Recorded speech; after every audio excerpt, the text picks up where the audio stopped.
जी, अस्सलाम वालेकुम। I am Zeeshan Haider from Ecom Reels. तो आज की इस वीडियो में हम देखेंगे कि हमारा जो अकाउंट है वो सस्पेंड क्यों होता है, वो कौन-सी रीज़न है, वो कौन-सी ईबे की सस्पेंशन टाइप है जिसकी वज़ह से हमारा अकाउंट सस्पेंड होता है और हम जो है किस तरह से अपना जो एक सस्पेंडेड अकाउंट है उसको रीइंस्टेटमेंट करने के लिए हमें कौन-कौन से डॉक्यूमेंट चाहिए और हम किस तरह से अपील करेंगे अपने अकाउंट को रीइंस्टेट करने के लिए।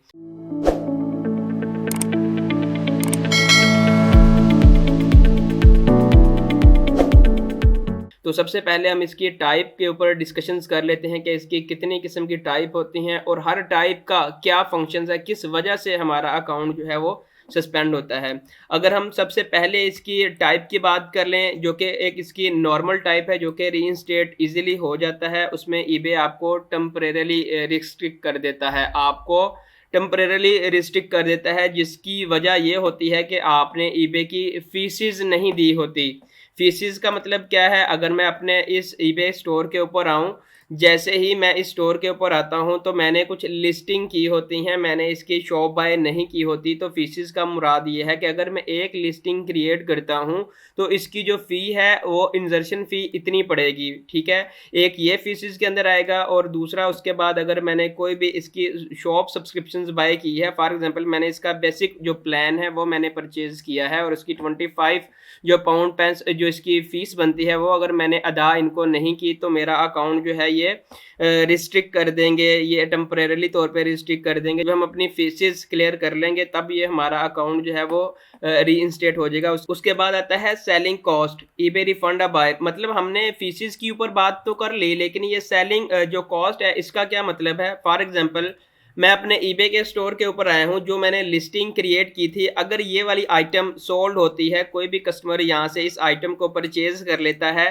परचेज़ करने के बाद 1 हफ़्ते के बाद या 2 हफ़्ते के बाद उस कस्टमर को आइटम पसंद नहीं आती और वो रिटर्न कर देता है रिफ़ंड करने के लिए, और अगर आपके अकाउंट में इतनी अमाउंट नहीं है, बैलेंस इतना अवेलेबल नहीं है, तो जैसे ही वो केस ओपन करेगा रिटर्न का या रिफ़ंड का, तो ईबे ऑटोमैटिकली इस बायर को रिफ़ंड कर देगा ताकि वो अपने प्लेटफ़ॉर्म को सिक्योर रख सकें। तो वो जो रिफ़ंड की अमाउंट होगी वो नेगेटिव में चले जाएगी, आपके अकाउंट के अंदर वो ऐड कर देंगे। जिस दिन आपका अकाउंट पॉज़िटिव बैलेंस में आएगा तो वो डिटेक्ट हो जाएगी। अगर आपका अकाउंट पॉज़िटिव बैलेंस के अंदर नहीं आएगा, इन केस में ये वाला अकाउंट आपका टेम्परेरीली तौर पे रिस्ट्रिक्ट कर दिया जाता है।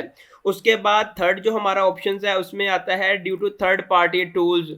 फॉर एग्जांपल आपने कोई भी एक आपका नया स्टोर है, बिल्कुल ब्रांड न्यू स्टोर आपने बनाया है और उसके ऊपर आपने कोई भी सॉफ्टवेयर को इंटीग्रेट कर लिया है, कोई ड्रॉप शिपिंग सॉफ्टवेयर हो गया, जिस तरह से हम कह सकते हैं कि आपने ऑटोडीएस को कर लिया, उसके अलावा एक ज़िक एनालिटिक है। इस तरह के काफ़ी थर्ड पार्टी टूल्स हैं जो आपको रहनुमाई करते हैं, आपको एक जो है ऑटोमेटेड सिस्टम बनाने के लिए कोई भी आपने सॉफ्टवेयर यूज़ कर लिया ऑर्डर प्रोसेसिंग करने के लिए, तो उस वजह से भी, क्योंकि उन थर्ड पार्टी सॉफ्टवेयर के पास आपके अकाउंट की एक्सेस होती है, तो उस एक्सेस की वजह से भी आपका जो अकाउंट है वो टेम्परेरीली तौर पे रिस्ट्रिक्ट कर दिया जाता है। उसके बाद जो इसकी लास्ट हेडिंग है इम्पोर्टेंट है, जब आप ड्रॉप शिपिंग कर रहे होते हैं आपका सम टाइम अकाउंट टेम्परेरीली तौर पे रिस्ट्रिक्ट कर दिया जाता है। इसकी वजह ये है कि ईबे का जो एल्गोरिदम है वो बिल्कुल कंफ्यूज हो जाता है कि ये वाली आइटम शिप कहाँ से हो रही है। फॉर एग्जांपल आपने कुछ आइटम सीजे ड्रॉप शिपिंग से लिस्ट की हैं, कुछ आपने अमेज़न से लिस्ट की हैं और कुछ आपने जो है कॉस्टको से लिस्ट की हैं। तो ईबे देखेगा कि ये वाली इसकी जो शिपिंग लोकेशन है वो डिफरेंट हो रही है। हर ट्रैकिंग आईडी के अगेंस्ट इसकी जो शिपिंग लोकेशन है वो चेंज होती रहती है। तो इस वजह से भी आपका जो अकाउंट है वो टेम्परेरीली तौर पे वो रिस्ट्रिक्ट कर देते हैं। उसके बाद जो ईबे की सस्पेंशन टाइप है वो यहाँ से आप देख लें कि ईबे MC13,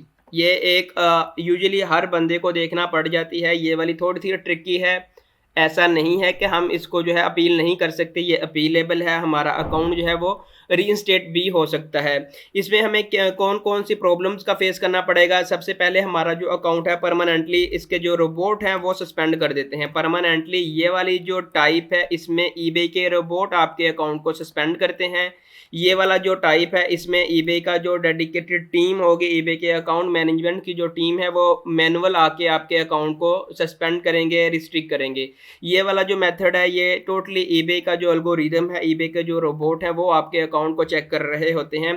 तो सबसे पहले जब आपने अकाउंट क्रिएट कर लिया, तो जब आप अकाउंट क्रिएट कर रहे होते हैं तो आपकी जो इन्फॉर्मेशन होती है वो मैच नहीं कर रही होती, या आपका लॉगिन का इशू आ रहा है, या आपने जो आपका डेबिट कार्ड या क्रेडिट कार्ड आपका अटैच नहीं हो पा रहा, तो आपने बार बार ट्राई की है, बार बार ट्राई करने की वजह से आपका ये जो अकाउंट है सस्पेंड हो सकता है। उसके बाद आपने अकाउंट क्रिएट कर लिया, उसके बाद आपने कोई भी लिस्टिंग क्रिएट कर दी और लिस्टिंग की वजह से ईबे ने आपका अकाउंट जो है वो सस्पेंड कर दिया है। आपने कोई कुकीज जनरेट नहीं की, पाकिस्तान के अकाउंट की बात कर रहा हूं।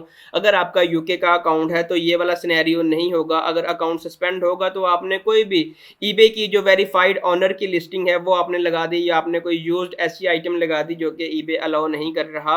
उसमें सबसे इंपॉर्टेंट पार्ट ये है कि आपने लॉगिन लोकेशन, फॉर एग्जांपल आपका एक यूके का अकाउंट है और आपने उसको यूके के आईपी से ही वीपीएस का यूज करके क्रिएट किया होगा, और आपने विद इन अ वीक या 2 या 1 महीने के बाद या 2 महीने के बाद भी अगर आपने पाकिस्तान से डायरेक्ट लॉगिन कर लिया, वो अकाउंट भी आपका सस्पेंड हो जाएगा। और ऐसा अकाउंट जो लॉगिन लोकेशन की वजह से सस्पेंड हो जाता है, यहाँ पे एक चीज़ नोट कर लो, वो अकाउंट आपका रीइंस्टेट नहीं होगा। आप जितनी भी ट्राई कर लें वो आपका अकाउंट जो है वो रीइंस्टेट नहीं होगा। तो आपने मेक श्योर करना है, अगर आपका यूके का अकाउंट है तो आप उसको मैक्सिमम 5 मंथ से पहले पाकिस्तान में लॉगिन ना करें, उसको वीपीएस के ऊपर ही लॉगिन कर लें।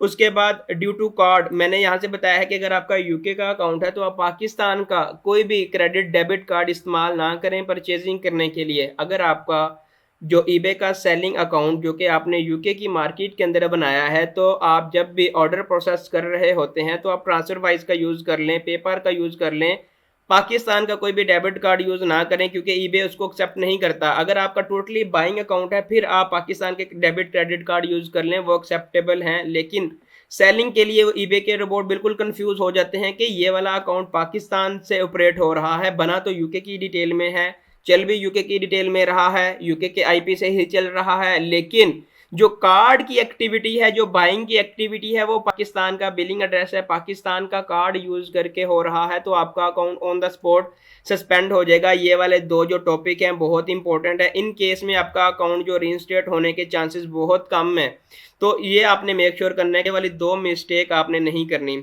उसके बाद जो हमारा थर्ड ईबे की सस्पेंशन की टाइप है, यहाँ पे आप देख लें MC011 MC011 की टाइप की एक हमें जो है वो सस्पेंशन टाइप मिलती है। इसके अंदर आपने कोई भी ईबे की जो पॉलिसीज आपने वायलेट कर दी, उसके बाद आपने कोई भी ट्रैकिंग अपलोड नहीं की, ट्रैकिंग अपलोड ना करने की वजह से ये वाला आपका अकाउंट सस्पेंड हो जाएगा। और ये आपका अकाउंट तब रीइंस्टेट होगा जब आप इनको इनवाइसेस देंगे उस आइटम के अगेंस्ट। उसके बाद आपके पास इतने डिफेक्ट रेट आ गए हैं, इतने डिफेक्ट रेट आ गए हैं, डिफेक्ट रेट मीन्स यहाँ पे आपके तकरीबन 0.13 आ रहा है। यहाँ पे अगर आप 50 प्लस हो जाएं आपके डिफेक्ट रेट, या ये वाले भी 50 प्लस हो जाएं, या ये वाले भी 50 प्लस हो जाएं, और आप इनको जो है वो टाइमली रिजॉल्व नहीं कर रहे होंगे, तो आपका account on the spot suspend हो जाएगा। और ये वाला मीडियम में आता है। और उसके बाद आपने इनवाइसेस जो है वो देनी है। उसके बाद आपका जो अकाउंट है अगर वो बिलो स्टैंडर्ड है और स्टिल 6 मंथ से बिलो स्टैंडर्ड में ही आ रहा है,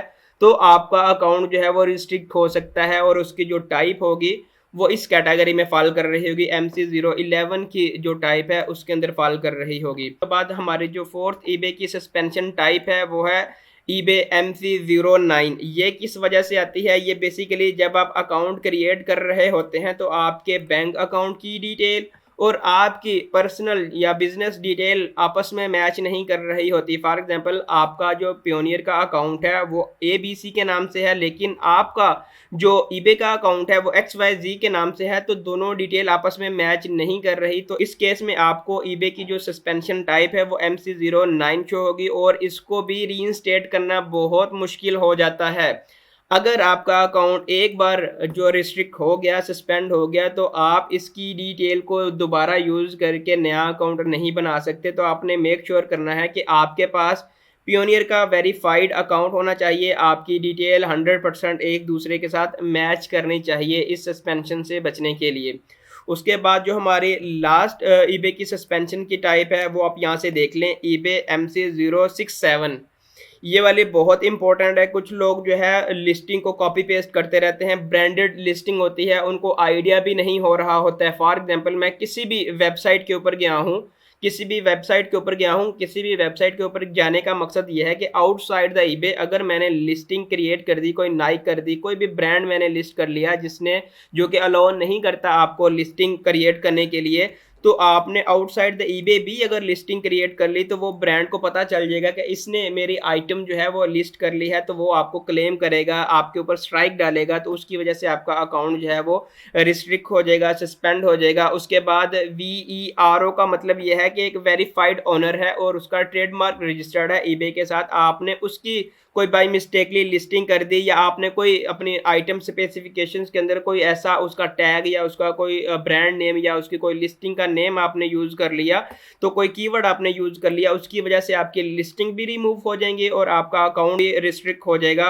उसके बाद आपने कोई भी ईबे की पॉलिसीज़ वायलेट कर दी। ईबे की पॉलिसीज़ मीन अगर आपने कोई भी अपनी वेबसाइट का लिंक या फेसबुक का लिंक आपने डिस्क्रिप्शन के अंदर या किसी भी जगह के ऊपर आपने ऐड कर दिया, उसके बाद आपने अपनी पॉलिसीज़ के अंदर लिखा था 30 डेज रिटर्न डिलीवरी, 30 डेज के बाद आप अगर कस्टमर को रिफंड नहीं करते, कोई भी अगर आपने ईबे की पॉलिसीज ब्रेक की, तो इन केसेस के अंदर आपका जो अकाउंट है वो टोटली सस्पेंड हो जाएगा। इनमें से 2 ऐसे केस हैं जो कि सस्पेंड अगर हो जाएं तो वो रीइंस्टेट नहीं होंगे, मैं आपको बता रहा हूं। एक ये वाला अकाउंट, अगर इस केस में आपका अकाउंट सस्पेंड हो जाता है तो उसको रीइंस्टेट करने के लिए थोड़ा सा टाइम टेकिंग चीज़ है, बहुत मुश्किल हो जाता है उसको रीइंस्टेट करने के लिए। उसके बाद अगर आपका अकाउंट सस्पेंशन इस केस में है तो इसमें भी रीइंस्टेट करने के लिए थोड़ा सा जो है हमें मुश्किलात का सामना करना पड़ जाता है। अकाउंट को रीइंस्टेटमेंट करने के लिए जो डॉक्यूमेंट हमें चाहिए होंगे वो यहाँ पे मैंने मेंशन किए हैं। अगर आपका बिजनेस अकाउंट है तो आपका यहाँ से आप देख लें, आपका कंपनी नेम होना चाहिए, first name, last name, address, post code वगैरह होना चाहिए। और उसके बाद ये अगर आपका पर्सनल अकाउंट है तो आपके पास ये वाली डिटेल होनी चाहिए, ये वाली होगी दोनों आपकी डिटेल, आपकी पर्सनल या आपकी कंपनी की डिटेल। और अब आपने रिक्वेस्ट करनी है कि आपका जो अकाउंट है वो रीइंस्टेट हो जाए, और उसके लिए जो जो इनवाइसेस आपको चाहिए होंगी वो आप यहाँ से देख लें। जो जो रिक्वायरमेंट आपको चाहिए होंगी, आपको पासपोर्ट चाहिए, बैंक की स्टेटमेंट चाहिए, वाइज है उसकी, अगर आपके पास प्योनियर है तो उसकी यूटिलिटी बिल चाहिए ताकि आपके एड्रेस को वेरीफाई कर सके, प्रोडक्ट इनवाइसेस, ये वाला इंपॉर्टेंट टॉपिक है। आपने प्रोडक्ट इनवाइसेस लाजमी प्रोवाइड करनी है, आपका जो ईबे का अकाउंट है वो क्विकली वेरीफाई हो जाएगा। प्रोडक्ट इनवाइसेस के ऊपर मैंने ऑलरेडी एक वीडियो आपको बना के दिखा दी थी, अगर आपने वो वाली वीडियो अभी तक नहीं देखी तो डिस्क्रिप्शन के अंदर मैं उसका भी लिंक दे दूंगा ताकि आप इजीली उस वीडियो को देख के अपनी इनवाइसेस जो है वो आप क्रिएट कर लें। कि अकाउंट को रीइंस्टेटमेंट करने के लिए मैंने 2 डिफरेंट मेथड आपको बताए थे। एक मैंने वेबसाइट का नाम बताया था, बीबी के नाम से एक वेबसाइट है जो कि बेटर बिजनेस ब्यूरो, एक यूके यूएस की, इसमें 25% गवर्नमेंट इन्वॉल्व है, जिस रीइंस्टेटमेंट जो सक्सेस रेट है वो 100% है। लोग इसी का यूज करके अपना अकाउंट रीइंस्टेट करते हैं। मेथड 1 ये हो गया। मेथड 2 ये है कि आप ईबे की जो सपोर्ट टीम है उनके साथ बात करें, कॉल के थ्रू बात कर लें या उनकी जो लाइव चैट है उसके थ्रू बात करके उनसे आप वो एक लिंक मंगवा लें जहाँ पे आपने ये सारे डॉक्यूमेंट आपने प्रोवाइड करने हैं। जो जो डॉक्यूमेंट मैंने यहाँ पे आपको बताए हैं वो आपने सारे डॉक्यूमेंट उनको प्रोवाइड करने हैं, तो आपका अकाउंट जो है वो रीइंस्टेट हो जाएगा। तो आज की वीडियो में बेसिकली इतना ही कि अकाउंट की जो सस्पेंशन टाइप होती हैं वो कितनी किस्म की होती है और हमको किस तरह से उनसे हम अवॉइड कर सकते हैं और कौन कौन सी चीज़ों का हमने ख्याल रखना होता है लिस्टिंग क्रिएट करते वक्त। आई होप कि ये वीडियो आपके लिए हेल्पफुल रही होगी। अगर आपने हमारा चैनल सब्सक्राइब नहीं किया तो आप हमारे चैनल को सब्सक्राइब कर दें ताकि आने वाली हर नई वीडियो का नोटिफिकेशन आपको मिलता रहे। तो अपना ख्याल रखिएगा, मिलते हैं एक नेक्स्ट वीडियो में, अब तक के लिए अल्लाह हाफिज़।